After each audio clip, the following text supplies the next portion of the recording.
Welcome to a new video on the channel where I'm going to talk about how I eliminated procrastination as an INTP.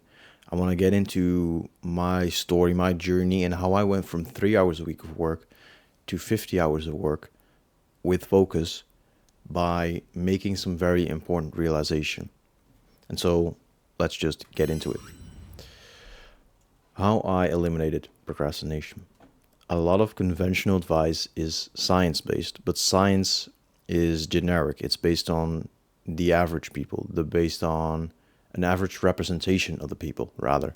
And so you're never going to find solutions for specific personalities based on what science says. I've tried all the stuff. I tried Andrew Huberman, Stoicism, Ancient Wisdom, whatever it was. I didn't eliminate my procrastination until I made some realizations. And so that is what I want to get into today. So I went from 3 hours of half-hearted, poor, low-quality uni work a week to 50 hours a week of focused work on an important mission to me, on a mission that is mine, right? It's on me is very important for INTPs. And so it helps, but it also still requires that I put in the work. So it's, a virtuous circle. In this video, I'll show you exactly how I beat procrastination and how you can cross procrastination too using INTP-specific, experience-based techniques. And so today I'm going to talk about my procrastination a couple of years ago. I'm going to talk about the effects that it had on me. I'm going to talk about the epiphany that I had that really changed things for me, what happened next, what my productivity, my procrastination looks like now, and I will have a general conclusion as well. So 2022, 2023 was when I was still studying. I was studying business at the time in college, and I procrastinated like crazy. That means 3 hours of uni, or technically college work, a week. Now that wasn't because I was very busy with other things. My weeks were generally Monday to Friday, working from home because this was the COVID times. And then in the weekends, I would have like a manual labor job to make some money. But Monday to Friday, I had the entire day to myself. My parents would still be working. I was living at home. Didn't have many obligations or responsibilities at all. Sometimes I had to do some grocery shopping, visit my grandparents. But I had all the time in the world. And I still only did 3 hours a week of work. Because I sat down to do the work and I just didn't do the work. I procrastinated. Now, this has been an issue for me ever since I was in high school. Like elementary school is fine, didn't have any issues. But when I was in high school, I started to notice the first elements of procrastination coming in. And in my previous video, I talked about the two types of procrastination. You have habitual neurological and you have psycho-emotional. Both started to arise at this time. Why? Well, habitual neurological procrastination, i.e. the work is too much effort for too little neurological stimulus, that started to come when I was 12, 13, and I started to play video games. I started to, have social media and things like that. The psycho-emotional procrastination, which stems from fear, also started to come because this is the time where you start to become aware of yourself. You want to fit in with the group. You don't want to disappoint people, whether that's your parents, your teachers. You don't want to look like a fool. You don't want to be the geek that studies hard, blah, blah, blah. Then I spent a year in uni and I procrastinated like crazy. So I dropped out and dropped a level below to college, where I now have a bachelor in business from. But completely unnecessary. Maybe it was a good change after all because college is a bit more practical and that is helpful. But even in college, by the time my graduation thesis came around, I spent 9 months working on something that should take me 4 months. Something that takes normal people 4 months, I did in 9 months just because of procrastination. I procrastinated, I got a bad grade, had to do a retry. And the effects that had on me were pretty big, all right, because this is not fun to be in. I was very upset with myself. I'm not sure if I can call it self-hatred, but this was dreadful. I didn't like this at all. I felt like I was doing something wrong, that there was something fundamentally wrong with me, rather, that was the explanation as to why I wasn't doing this. I felt like I must be a bad person. If I know what to do, I can do it technically. I have a laptop. I just need to type words here, but I didn't do it. And so I felt like there was something wrong with me. I felt a lot of self-hatred, shame, or at least I wasn't happy with myself. And I felt like a disappointment to my parents. That's why in my top songs on Spotify for 2022, this song, Let You Down, was a number 2. I didn't listen to the song at all. I thought it was a bit corny. But when I was really struggling with this, I found this song and the lyrics actually resonated for once. And so I listened to this so much for the couple of weeks that I was really arguing a lot with my parents about this, that this song became top song for the year, or second place, just because I procrastinated. And so that was a dreadful, agonizing period that I only escaped through the mercy of my teachers, right? I had to do a redo, and after 9 months, I had a sit down to discuss it with my professors, and they gave me the lowest grade possible that allowed me to pass and graduate. Not because they really felt that that was the most accurate grading, but because they felt like things weren't going to change. And part of that was the procrastination that they were aware of, that I asked for help with, but it was also simply that they didn't really see that much of a businessman or whatever in me, where my tendencies when it came to analyzing problems and coming up with solutions were not really what they expected, and that as well had to do with my personality type, basically. But the effects on me were negative only. Just as a quick side note, if you want a copy of this Google Doc and you want to learn more about eliminating procrastination as an INTP, I'm sharing this document in my free community, where I have some other valuable resources as well, like I mentioned in the previous video. And you can just join that by clicking in the link in the description below, completely for free, but you'll find other INTPs there, and I'm going to build out something valuable as we go in the coming period. So check that out if you want. Now, the epiphany that I had came when I did an MBTI test again. I've done this a couple of times throughout my uni and college times, because you're doing group exercises and whatever, and they ask you to do a test and then to figure out what roles each person should have and how you can best work with that, etc., etc. I don't remember exactly what I got, but I think I got ISTP once. But I never got INTP, as far as I can recall.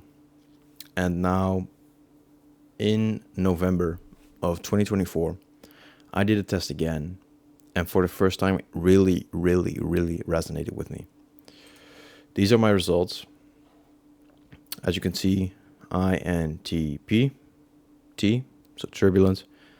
This was a test that I took on the 9th of November 2024, and it changed everything for me. So I went through this, I read the outcome, and immediately afterwards I just went down this rabbit hole. I bought the premium report, I bought some extra premium guides by 16personalities.com, and a lot of things finally made sense. Now, this is about the personal realm, this report. It's about your social life, but it's also about your occupational life. And when I read these things about my career and productivity, that is where I saw the most value in finding out that I'm an INTP. And since then, my procrastination did gradually improve. It was already sort of improving since maybe 2023, because I went from being in school, which I dreaded, to working on something, and I chose a career that I cared about. And so I had more of a feeling of purpose. I had a stronger why as to why I wanted to accomplish things. And all of a sudden, I was no longer a teenager or a student, but a young professional. And that sort of identity change was also important in feeling that I had to take more responsibilities and wanting more responsibilities to grow as an individual. Now, what also changed was that I just improved my general discipline by, going to the gym, trying to implement good habits, sticking to those, being in a general like positive momentum and improving gradually. And just also doing things like dopamine detoxing, not for 3 days, but rather just gradually reducing things, eliminating things from my daily habits, like hiding my gaming console under the bed or whatever. I did these things to gradually detox and have like a lower, more healthy dopamine threshold or whatever you want to call it. But I still lost my job because I didn't perform as well, and I had to start all over again in the summer of 2024. Afterwards is when I did the test, and that is when things really changed. Since I found out I'm an INTP, so since November of last year, I completely changed the way that I approach my career and my mission, because I realized that just because the general advice on how you can best have an impact on something you care about might not apply to you when you have a certain personality type, because you have certain skills, talents, and tendencies that you should take into account when it comes to finding out what you want to work on, right? If you know ikigai, the Japanese term, I think it means something like the reason you get up in the morning or something like that. It's your purpose, and it is the middle where four circles overlap. And those circles are what the world needs, what you can be paid for, what you enjoy doing. So that's where being an ITP comes into play, because you enjoy different things, and what you're good at. And that is especially where your personality type starts to matter. So I changed the way I approach my career and mission. And as a result, I got even closer to my purpose now, and I exclusively work for things I believe in at the moment. And I'll show you that in a little bit, but I realized that the 9 to 5 wasn't really what I wanted, and that I wanted more autonomy, because I'm an INTP and we value autonomy very much, and it gives us a lot more empowerment in our actions. So now I work remotely. I don't have anyone looking over my shoulder, and I work with full autonomy. Like I said, with full autonomy over my schedule. I can have all my work done by 3 p.m. if I get up early and do the work. I could start my work at 3 p.m. and then work later into the night. It's whatever I want. I can spread it out, whatever. And so now I work 40 to 50 hours a week, spread across 6 days. I work Monday through Saturday. And this is quite stable, but I get more and more done in those hours every day and every week. So just to show you, these are the last 2 weeks of my work. Now my work is to have conversations with people, to get them to book in a call, and then someone else will close that deal. So as you can see, not the previous week, but the week before, I had 1,180 conversations, so almost 200 a day on average. And I proposed a certain amount of calls, because it's not just about the quantity of conversations, but if I'm having a better quality of conversation as well, I can propose more calls, get people into that stage of the conversation, then book them in, and then someone else can close the deal. And so I worked 45 hours, as you can see, in this week, just on this specific job, right? I do other things as well. So that is why I now work 50 hours plus a week. But I worked 45 hours a week. As you can see, it changes between 8.5 and 6 hours a day, because I have that flexibility and because it matters more what I do rather than how many hours I work. Now, I want to highlight that because, as you can see, the previous week, I worked less hours, but I had more conversations, I proposed more calls, I booked more calls, and my coworker closed more of the deals of the calls that I booked. So I was generally more productive, even though I worked less hours, because the amount of hours is not holy, okay? And I think you know that. But when you're procrastinating, tracking your hours is a good way to see your progress, and you want to get to anywhere from like 4 to 10 hours a day on the days that you decide to work. And generally speaking, most people are in a phase where they don't need to worry about, working like a lion, only working 2 hours of very deep, high quality work and then recovering. Most of us are in a phase where we do need to put in those hours. And so I cracked that code, and now I can start to look at how I can work a bit less hours while still increasing my inputs and my outputs. So the conclusion is that you need INTP specific solutions. General advice works because we all have the same neurological system and we all have to deal with fear, but different personalities still have different ways of solving their problems and the way that these different problems actually manifest in their lives. If you look at the first type of procrastination, which is habitual neurological, then sure thing you could say that you need to eliminate your distractions and not do things that are very high stimulus and focus on the work you need to get done. Sure, that's true. But if you're an ITP, then you could argue that you need some way of getting that dopamine feeling outside of work, because we're human beings, we're not machines. And for INTPs specifically that are very introverted, like you saw for me, I'm 89% introverted. You're not going to get a lot of dopamine from being with people, from going out. You don't want to go out, whatever. And so it's good to have something, whether that's gaming or shows or music, that you do listen to in order to have a break from being in a discipline mode. And so that can be different compared to other personalities or other personality types. When you look at psycho-emotional procrastination, as an INTP, you might have higher levels of fear or perfectionism than other people. And so that becomes a bigger issue. And so it needs to be tackled in a different way, etc. So this applies, the need for INTP specific solutions applies to procrastination, which is the first obstacle you will have if you're sort of new to personal development as an INTP. Then once you've solved it and you're actually putting in hours, it's about being productive in those hours. And that is also where you need to have INTP specific solutions. They need to worry about your performance. So in other words, procrastination is about doing more hours. Productivity is about doing more in those hours. And then performance is about continuing to do a lot of work in an hour, but increasing how many hours you can actually do this. And of course, you want to make sure that you're working on the right ikigai, on the right purpose for your personality type. And getting there, finding out what you're meant to do, is also where you need INTP specific solutions. And this is all in the occupational realm. We also have the personal realm. In there as well, your personality type matters.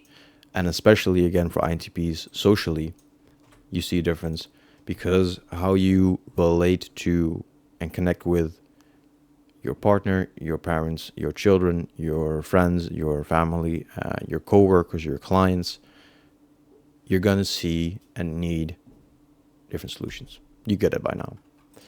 Now, I'm an INTP. I want to dive into all of this, right? It's incredibly interesting, but I want to focus on one thing and one thing only right now, and that's procrastination. That is what I want to make my channel about. Procrastination and sometimes productivity, because these are the things that I've recently solved or that I am currently working on.